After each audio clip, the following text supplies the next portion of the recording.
Hi there. So about 7 years ago, I'd been 3D printing for a couple of years, and I decided that I wanted to try my hand at making some film props. Now, one of the first things I made was this. It's the Power Stone orb from Guardians of the Galaxy.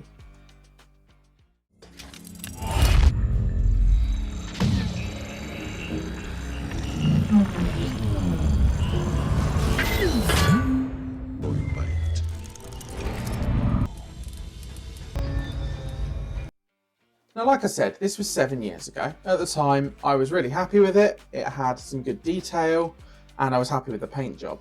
But looking back now, my skills have got better, my printers have got better, and as a result, my prints have got better. So looking back, I can see it's got some stringing, some layer lines, and overall, my weathering job isn't fantastic, and it looks like a chunk of plastic. Now, I found the same file uploaded to Makerworld, and I think now is a good time where we can give it a go again with the exact same file and see if we can end up with a better result. Now, hopefully it's going to look something a little bit more metallic than this, and with any luck, we can get the two halves to stick together as well. So without any further ado, my name is Adam, welcome to Max 3D Makes, and let's get straight into the video.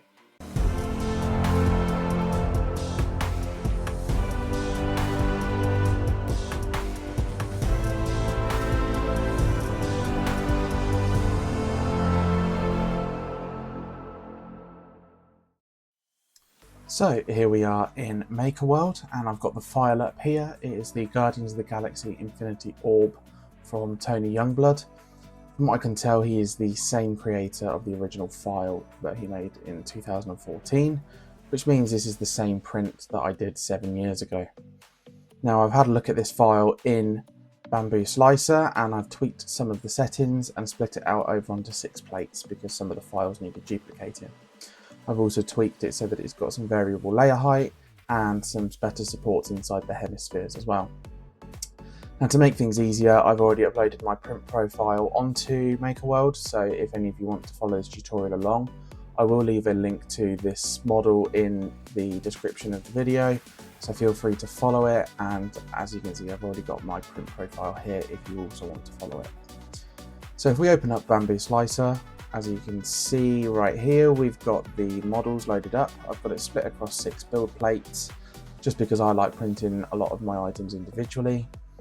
But if you want to save a little bit of time and maintenance on the printer, you can go along and combine things onto multiple plates. You can probably fit 2 or 3 onto each plate. Now we've got the 2 hemisphere pieces that need printing, the 2 locking rings, and then the 2 core pieces, which also have interlocking teeth as well. So we will send these over to the printer. We'll run some time lapses so you can follow along and see it printing. And then once we've got everything printed and the supports removed, we will go from there.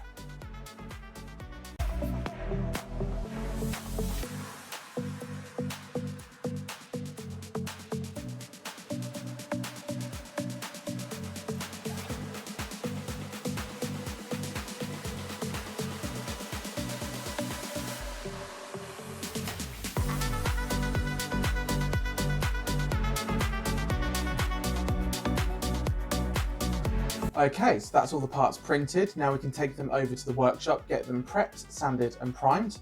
And then hopefully pretty soon we can start to get something that looks a little bit more like a finished sphere. Let's get to it. Okay, so here we are in the workshop. We've got our pieces ready for sanding and painting. Now the way this goes together, we've got our 2 hemispheres and then we've got our 2 locking rings. The locking rings have a unique side profile to them so that when they push together, it completely hides the seam and it looks like one sphere. They sit on the inside of the rims like so, and the pattern does line up perfectly. So we can go in with a bit of filler to hide that seam once we've glued it in place. But to make it easy to line it up, you will see I have marked with a red pen on the inside so that we can line them up really easily. Now the way the 2 halves of the sphere hold together is with the inner cores. You can see this is the 2 cores pressed together. They've got their own teeth and they do have a bit of clutch power to hold it together. But of course you can pull them apart, which will allow you to open the sphere. Now what I didn't do last time was make sure that these sat level with the surface, because if I do let them go, they do just sit inside. So this time when we put it together, I need to make sure that the inside of the hemisphere is padded with something so that when it comes time to gluing it all, these sit level with the top and not below it, which is what I didn't do last time and why the two halves of the sphere lock together. But first of all, we have got a little bit of stringing on this, so what we're going to do is we're going to take all the parts, we're going to hit them with the blowtorch, burn away all that excess stringing. We can hit it with a bit of sandpaper, clean it up, and then go for some primer.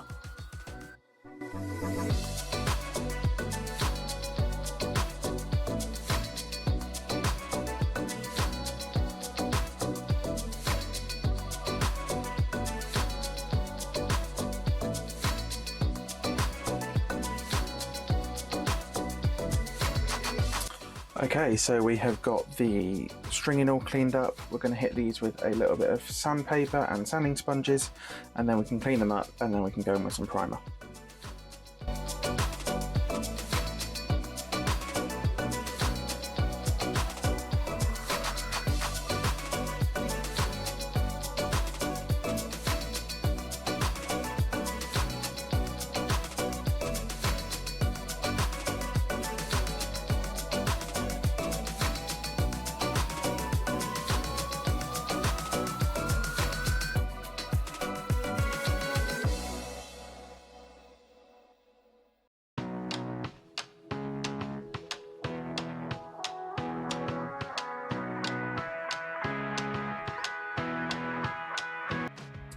So we've got everything sanded, we've got it prepped, and now we can go in with some filler primer, and then once that's dry we can then hit it with some more sandpaper.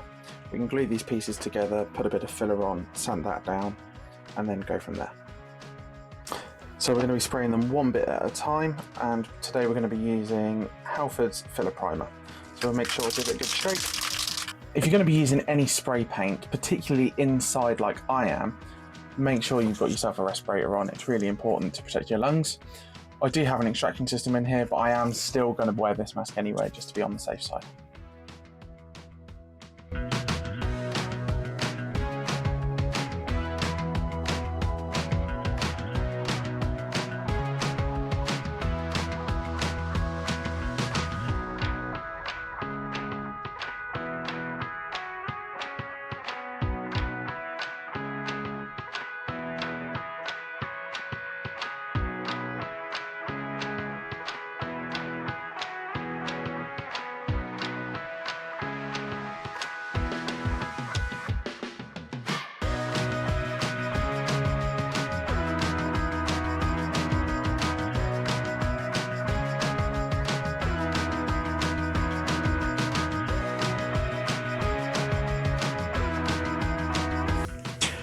Okay, so it's been a few hours, I've let these dry overnight, so we've got this all primed now along with all of the other pieces. So next we're going to come along, we're going to sand these down, we're going to get the excess paint off of the inside ridge there, and then we can glue the locking rings onto the underside of the spheres, and then we can go along with a bit of filler, fill in the seam, and then when that's dry we can give it all a sand down, and then I'll be ready for some paint.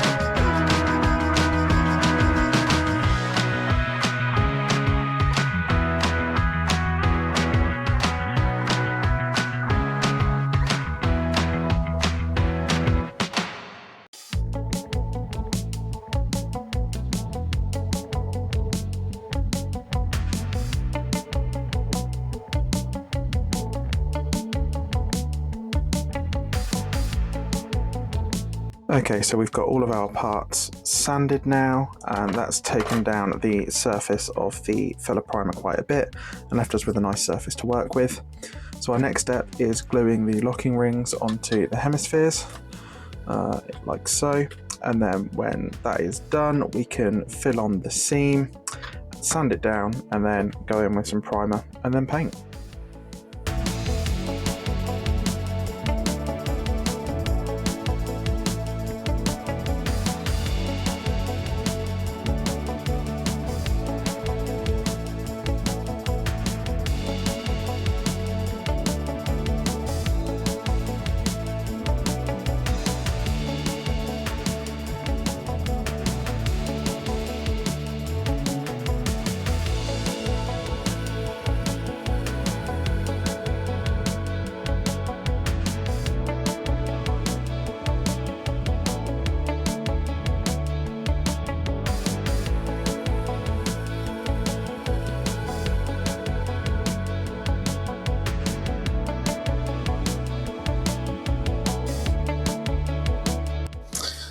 Okay, so we've got the first one all glued together. You can see there's still a little bit of a seam there, but we'll be able to go in with the Humbrol model filler afterwards and hopefully make that seam disappear.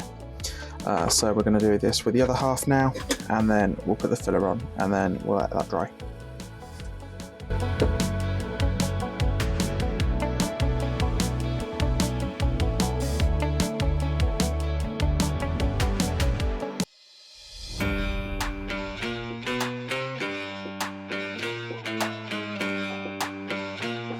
We've got some super glue accelerator, so we're just going to spray some of that on and that will set it pretty much straight away.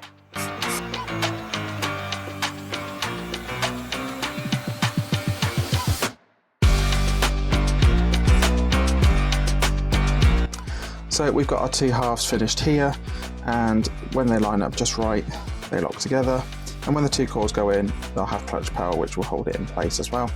So now we just need to go in with some filler, hide these seams, and then we can go on to sanding and finally putting some proper paint on.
Okay, so we've got filler applied all the way around. We'll let that dry and then we'll be able to sand that off afterwards.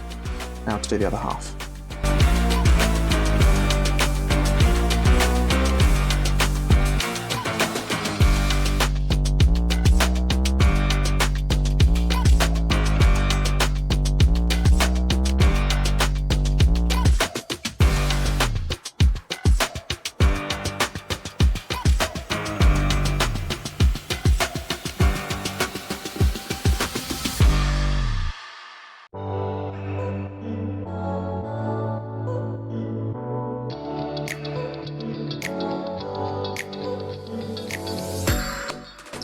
And there we go, that's the second half done. So we'll leave them to dry and then we'll come back in a little bit and get them sanded. Okay, so it's been a few days and the filler has completely dried on these hemispheres now. So we can give these a sand down, they're ready for it now. So we've got some 400 grit sandpaper and we've got a sanding sponge. Between those we can sand it down and then they should be ready for some primer and then finally some paint. So let's get to it.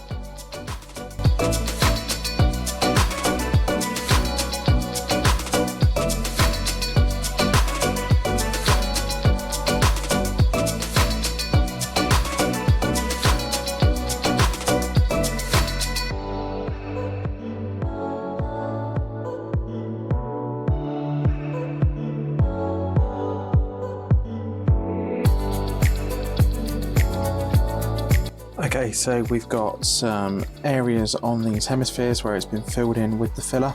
So we're just going to grab a little piece of metal and some tools and we're going to see if we can't just slowly chisel out some of the filler and reveal those details again.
Right, so the details have all been carved out again. We've sanded it smooth and the rest of the hemispheres are smooth.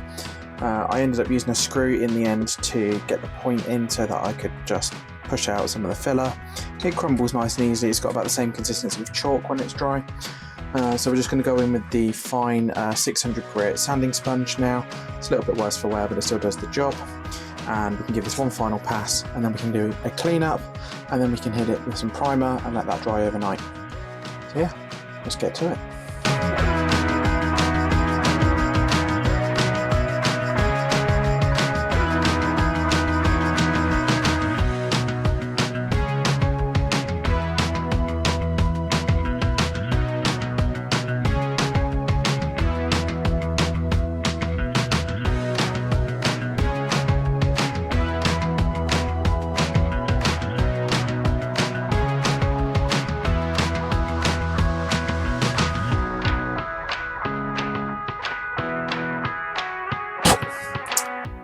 Okay, so these are just about done now and ready for a clean down, so let's get to doing that.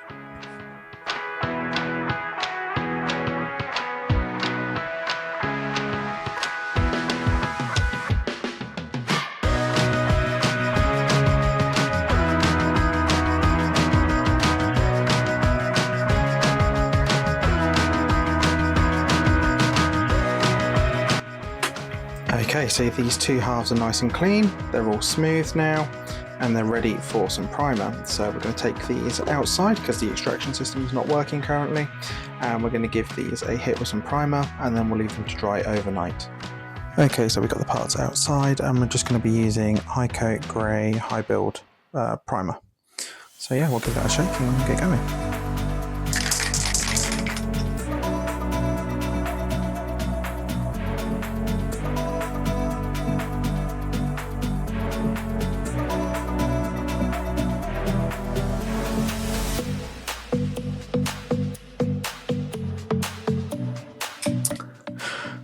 Okay, yeah, I've run out of primer. I'm going to go and see what else I've got. Okay, we're in luck. We've got this Halford's red primer instead. So it's not the same as the High Coat, but it's just as good. So we'll carry on.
So that brings us to the end of part 1 of the Power Stone Orb video. We've just done the printing, prepping and priming. If you would like to see the painting and the finishing, as well as the final reveal, you'll have to tune in for part 2, which fortunately should be up on the channel now. So if you liked the video, please make sure to leave a like. If you want to see more of my content, subscribe to the channel. And of course, drop a comment down below of some other projects that you might like me to cover in the future. But for now, that's all. Thank you for watching, and I'll see you in the next video.